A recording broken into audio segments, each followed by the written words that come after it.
talked with the sick person until late in the evening. Now he was on his way home, but feared that he should not get back to the rectory until after midnight, as he had to sit in the saddle when he should have been at home in his bed. He was glad it was not a rough night. The weather was mild, the air still, and the skies overcast. Behind the clouds hung a full round moon, which gave some light, although it was out of sight.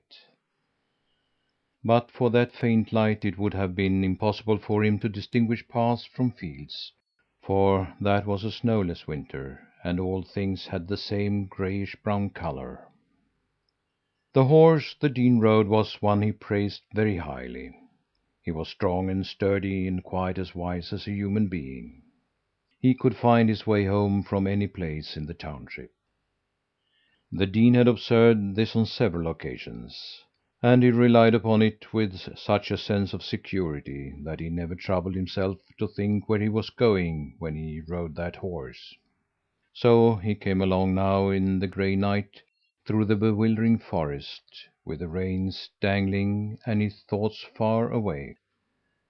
He was thinking of the sermon he had to preach on the morrow, and of much else besides, and it was a long time before it occurred to him to notice how far along he was on his homeward way. When he did glance up, he saw that the forest was as dense about him as at the beginning, and he was somewhat surprised, for he had ridden so long that he should have come to the inhabited portion of the township. Delsbo was about the same then as now. The church and parsonage and all the large farms and villages were at the northern end of the township, while at the southern part there were only forests and mountains. The dean saw that he was still in the unpopulated district, and knew that he was in the southern part and must ride to the north to get home. There were no stars, nor was there a moon to guide him, but he was a man who had the four cardinal points in his head. He had the positive feeling that he was travelling southward, or possibly eastward. He intended to turn the horse at once, but hesitated. The animal had never strayed, and did not seem likely that he would do so now. It was more likely that the dean was mistaken. He had been far away in thought and had not looked at the road. So he let the horse continue in the same direction, and again lost himself in his reverie.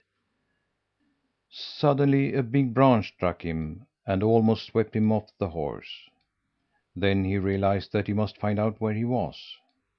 He glanced down and saw that he was riding over a soft marsh, where there was no beaten path.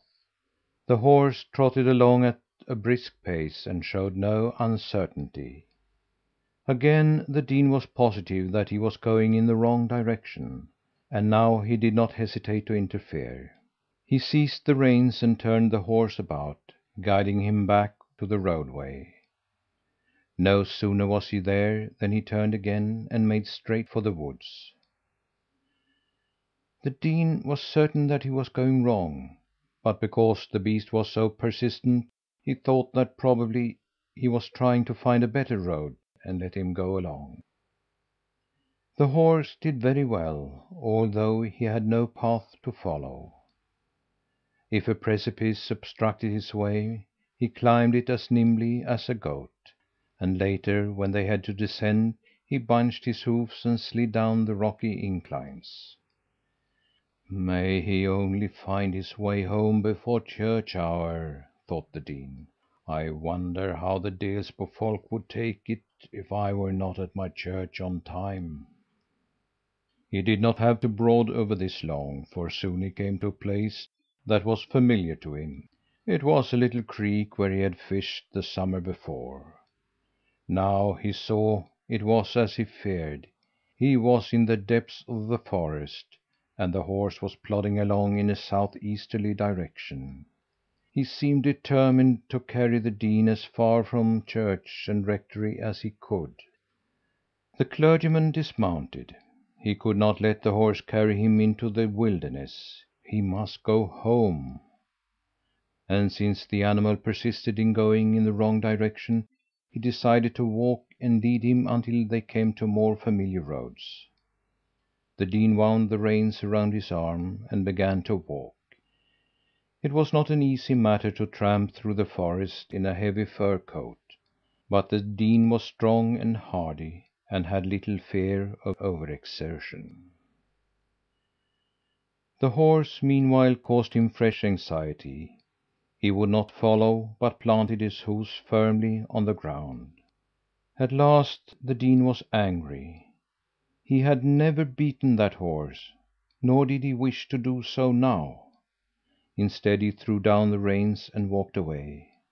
"We may as well part company here, since you want to go your own way," he said. He had not taken more than 2 steps before the horse came after him, took a cautious grip on his coat sleeve and stopped him. The dean turned and looked the horse straight in the eyes, as if to search out why he behaved so strangely. Afterwards the dean could not quite understand how this was possible, but it is certain that, dark as it was, he plainly saw the horse's face and read it like that of a human being. He realized that the animal was in a terrible state of apprehension and fear. He gave his master a look that was both imploring and reproachful. "I have served you day after day and done your bidding," he seemed to say. "Will you not follow me this one night?" The dean was touched by the appeal in the animal's eyes. It was clear that the horse needed his help to night, in one way or another. Being a man through and through, the dean promptly determined to follow him. Without further delay he sprang into the saddle. "Go on," he said. "I will not desert you since you want me. No one shall say of the dean in Delsbo that he refused to accompany any creature who was in trouble." He let the horse go as he wished, and thought only of keeping his seat. It proved to be a hazardous and troublesome journey, uphill most of the way. The forest was so thick that he could not see 2 feet ahead, but it appeared to him that they were ascending a high mountain. The horse climbed perilous steeps. Had the dean been guiding, he should not have thought of riding over such ground. "Surely you don't intend to go up to Black's Ridge, do you?" laughed the dean, who knew that was one of the highest peaks in Haelsingland. During the ride he discovered that he and the horse were not the only ones who were out that night. He heard stones roll down and branches crackle, as if animals were breaking their way through the forest. He remembered that wolves were plentiful in that section, and wondered if the horse wished to lead him to an encounter with wild beasts. They mounted up and up, and the higher they went, the more scattered were the trees. At last they rode on almost bare highland, where the dean could look in every direction. He gazed out over immeasurable tracts of land, which went up and down in mountains and valleys covered with sombre forests. It was so dark that he had difficulty in seeing any orderly arrangement, but presently he could make out where he was. "Why, of course it's Black's Ridge that I've come to," he remarked to himself. "It can't be any other mountain, for there in the west I see Jarv Island, and to the east the sea glitters around Ag Island. Toward the north also I see something shiny. It must be Dellen. In the depths below me I see white smoke from Nian Falls. Yes, I'm up on Black's Ridge. What an adventure!" When they were at the summit, the horse stopped behind a thick pine, as if to hide.